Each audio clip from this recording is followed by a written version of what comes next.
Hello everyone. So today we have Kedarswamy Ravangave with us. First of all, sir, very huge congratulations on your winning. I think you completely deserve that. And thank you so much for taking your time and coming to have this conversation with us. I think audience would like to know more about you and your journey and your take on fitness and well-being. So would you like to introduce yourself first? Hi everyone, I'm Kedarswamy Ravangave, a father to a 10-year-old, a husband to a wife I've known for about 2 decades now, and trying to be a great son to my mother. So that's me, Kedarswamy. Yeah. I think this is one of the most wholesome introductions we have had in quite long. So thank you so much for that.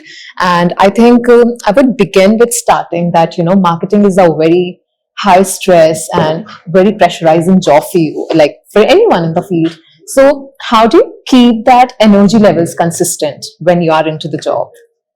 See, I think when you look at it, stress happens when you know there is something that you could have controlled and you're not being able to keep up to the goal or keep up to the outcome that you could have controlled.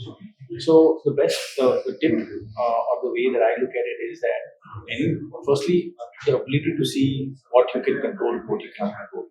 Stuff that you cannot control, you should not be stressed about. Right. Stuff that Absolutely. you can control, you just need to plan better. So I think that's where stress stems from. So plan ahead, make sure that okay, hey, you know what are the key priorities that you can have, and then just stick to them. That's just one part of it. I think the way I deal with it personally is I kind of realized that there are aspects of life which kind of compound and help you deal with many things that you're trying to drive. Right. And the way I see them into two or three broad buckets. Right. The first thing is that you need to be in the right frame of mind, the right mental frame of mind. The second is that you need to have the right emotional frame that you need to be in. The third is that you need to be physically fit. Correct. And these three are all different. Problem happens when you're not investing in all three of them, or you invest only in one of them, or you end up only going after your goals that you are there to take care of your professional life. So, thinking right and the right frame of mind happens by meditation. Having the right emotional side happens when you do deep gratitude exercise or affirmations, and fitness happens by ensuring whatever fitness routine you want to follow there.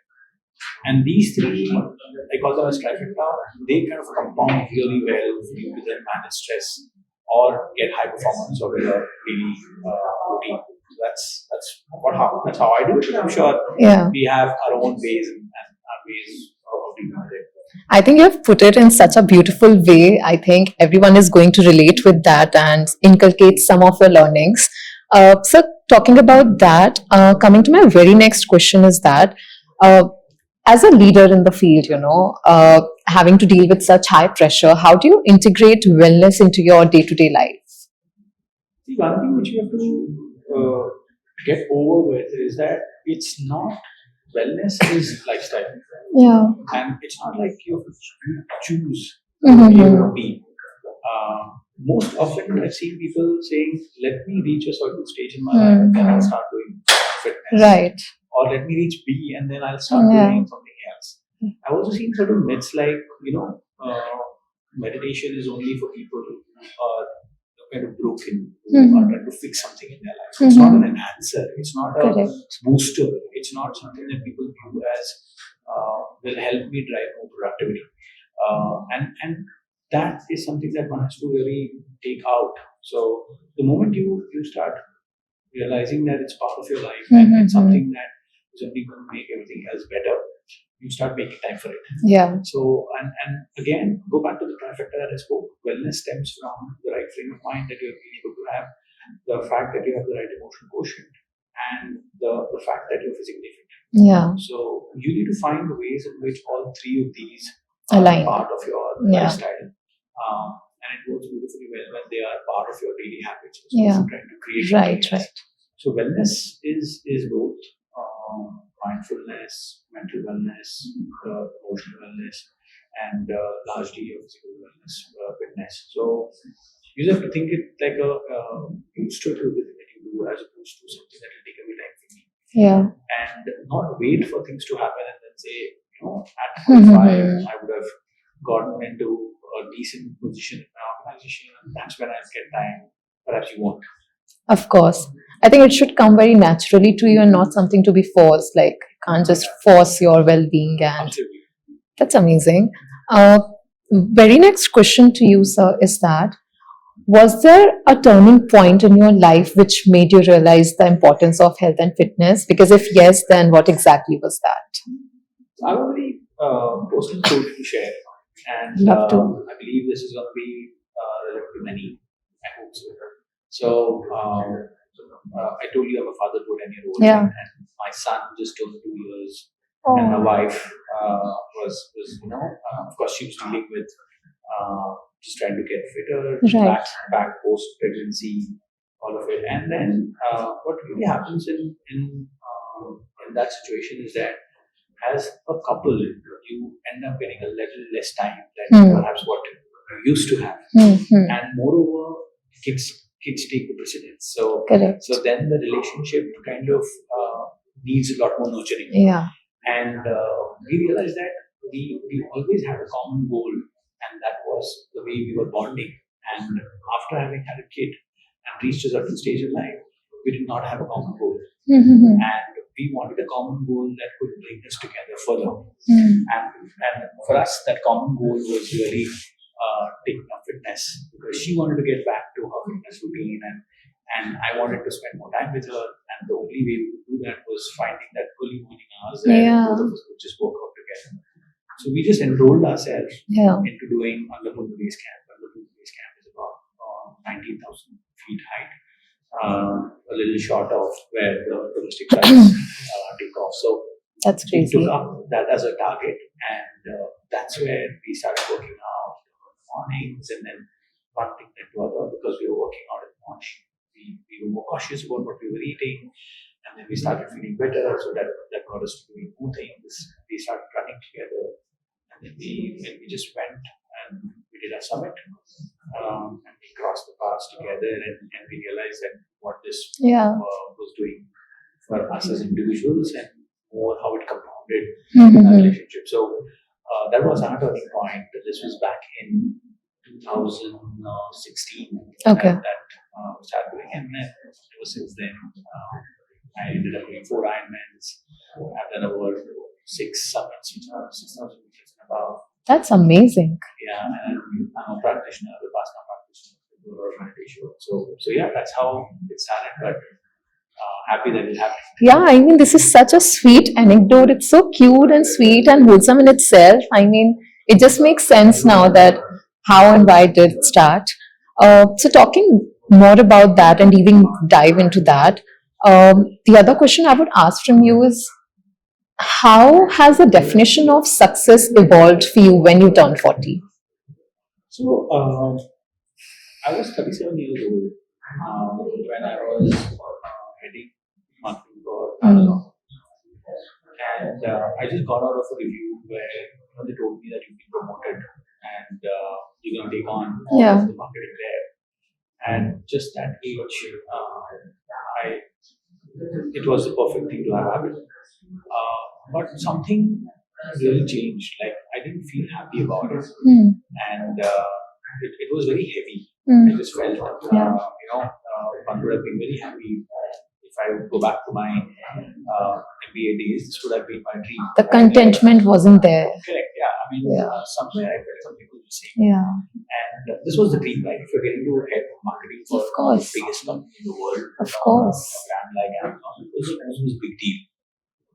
And this was on the 7th floor of Amazon World Trade Center building in Bangalore. I was standing and just looking over the street, and then I realized that the reason perhaps why I was feeling hollow was also that it wasn't really deep enough, which was giving me great happiness. So the fact that I was chasing a goal, and that led to me letting go of many other things, was a big realization. So and that's when I recalibrated what my goals are. Yeah. Recalibrated what success meant to me. Yeah. And I've done a podcast. I've done a TED talk this. And the whole realization, as I put it, is this whole model that led to me building a model for myself, saying, okay, how do you really do this? Because I don't call it midlife crisis. It was not. It was just that I felt underfed in Yeah, some way. that's very normal. I call it the compounding effect model, Hmm. where I realized that my success parameters are a lot more than just the latter corporate ladder Yeah. time, Yeah. but were more about am I physically challenging myself, Yeah. and do I have experiences coming out of that? Am I mindful enough to be at the present and really enjoy everything that's happening? And then, of course, am I emotionally available to everyone around? Right. Right. So that's what I call the compounding effect model. And then as you see all these dimensions, and if you're able to put some deposits in each of them every day, Yeah. then they kind of give you a much higher return, much higher Yeah. compound. So the success metrics changed from climbing a ladder to looking at life as more of a landscape than a ladder. Because when you look at life as ladder, when you're only chasing one thing, Yeah. and you're just going after that, there's only one direction that you go. Yeah. Yeah. When you look at it as a landscape, then you're perhaps able to really enjoy it and build it and live a wholesome life. So yeah, the success metric has changed from just being heading or being a great corporate leader Yeah. to someone who is more mindful, present, available, and fitter. Yeah. I think audience is going to learn this with with the term, as you mentioned, compounding effect. I think this is something very new, and this is something uh, a quite fun way to just inculcate this thing. So I think thank you for that, sir. And now this brings us to the last question of the conversation. What's that one piece of advice you would like to give to corporate professionals who say, "I don't have time for fitness"? I think that's the lamest excuse that one can make to us. Yeah. I think if you break down 12 hours Yeah. and assume that you're going to sleep 12 hours, you still have 12 hours. You can only be productive and work max 6 hours to 8 hours. I would say 5. Let's say if you're able to identify great morning routine, Right. and if you stick to that morning routine, I think you just unlock a lot many things. Yeah. So just pick up that hour early morning or probably late night, whichever works for you, which is in most uninterrupted time. And then before the clock hits you or before the work hits you, just identify that time and just do it. So my way of doing it is I just pick up early morning, I get up at 4 o'clock, I'm out by 4:30. Allow myself that 1 hour where no phones, I don't touch the phone, I'm done with my morning routine. So in a way, there is enough time. You just have to identify and then put it down and slot it Yeah. into your calendar, as they say. Yeah, so then it becomes a part of it. Prioritize is the word. Oh, absolutely. Yeah. And when you do prioritize, I think that leads you to finding time nonetheless. Correct. In a way, it also happens because you've not identified a higher reason for it. Mm-hmm. Because you always feel that, okay, I'm fit, nothing else. Yeah. Yeah. It's only when it hits you, everything changes. Then you realize Then that. you feel like, oh my God, health is everything. Yeah. And everything takes a backseat. Right. Don't let that happen. Do it before it happens. Otherwise, you end up paying money to a doctor and treatment versus something Yeah, where you could yeah. just put it on your eating right and probably the right care. Yeah. So, yeah, I think that's why I have to. Basically, now is the time to just bring about any change you want to get. So I think thank you so much, sir, for this wonderful conversation. It was very insightful with cute anecdotes of yours. Looking forward to many more. And thank you so much for being here and for your time. It was lovely having you. Thanks for organizing this. I think Yeah. this is the first time something like this is happening. I hope this starts the butterfly effect where Of course, people pick it yeah. up and start Yeah. making that a priority. So thank you. Fingers Thanks, crossed. everyone. Yes. Thank you so much. Thanks.